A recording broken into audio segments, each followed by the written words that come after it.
Naam, karibu tena mtazamaji. Maafisa wa upelelezi wanachunguza kisa ambapo sehemu ya mwili wa binadamu ilipatikana kwenye barabara ya Airport North huko Embakasi. Na mwili huo uliokuwa umefungwa kwenye gunia haukuwa na kichwa na sehemu zingine. Naam, na kama anavyoarifu Franklin Wala ni kwamba kisa hicho kimeibua wasiwasi kuhusiana na msururu wa mauaji ya kikatili humu nchini. Katika barabara ya Airport North huko Embakasi, Nairobi, wenyeji waligutushwa na gunia ambalo lilikuwa limefungwa. Ndani ya gunia hilo kulikuwa na nusu ya mwili wa binadamu, lakini kichwa, mikono na nusu ya chini ya mwili hazikuwa. Mimi niliona maboys wawili pale, wakatuita, wakatuambia kuna kitu imefungwa hapa, tuende tuangalie nini. Tukapata ni Nigerian bag. Ni mwili imefungwa hapo, ni demu amekatwa, ni demu mdogo. Imekatwa hapo kwa kiuno. Sasa hii sehemu ya kiuno ya chini hamna, na mkono hamna, mikono zote hamna, na kichwa pia hamna.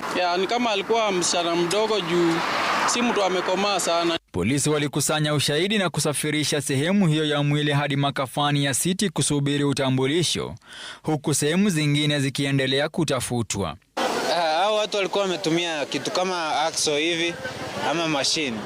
Ile design alikuwa amekatwa hii part na kichwa imekatiwa hapa. Alafu alikuwa amekatwa hapa. Umeona?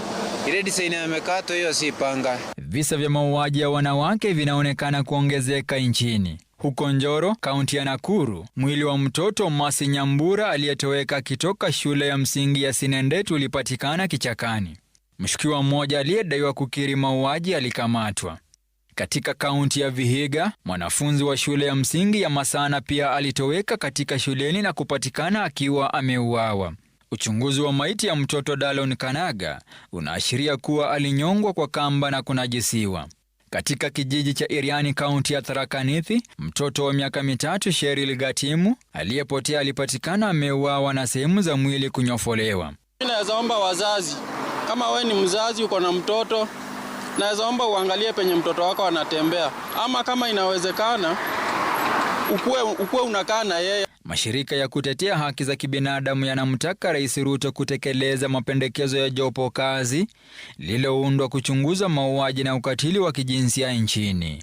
Franklin Wala, Runinga ya Citizen.